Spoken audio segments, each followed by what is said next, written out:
Hi, I'm Fatma. Welcome to my Turkish Ottoman History channel. So in this episode, we're going right back to the basics. Let's start from the beginning.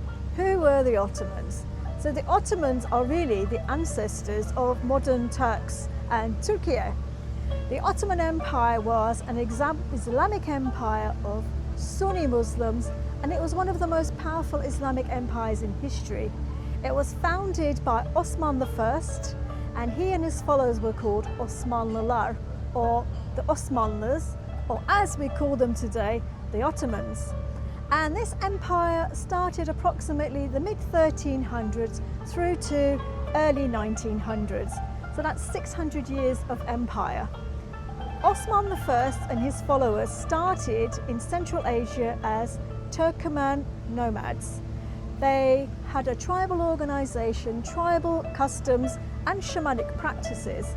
And in their westwardly migrations, they come into contact with Islam and they're converted to Sunni Islam.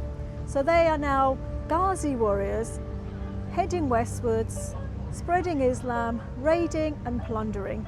And they eventually settle in a principality in Anatolia, which is the main part of modern day Turkey.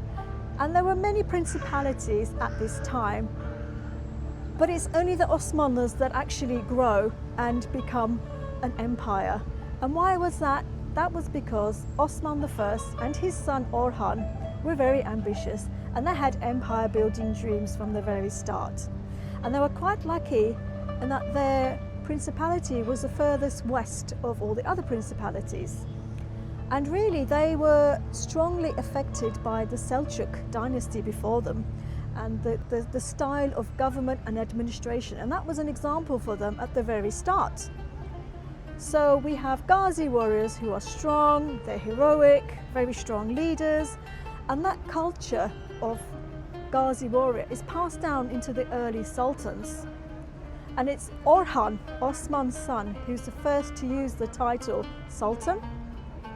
So in time, the Sultan, the absolute ruler, he is living in Topkapı Palace with his family, and Topkapı Palace becomes the center of the empire, the center of rule and the center of government. And the Ottomans have a very liberal interpretation of Sunni Islam. They are known for their tolerance and their acceptance of people of the book, Christians and Jews, and they respected different religions, giving them autonomy to practice. They had their own religious leaders. The only thing they were expected in return was a head tax, paying the jizre and accepting the Sultan's rule. So this made the Ottoman Empire not only vast, but a very multicultural and multilingual empire.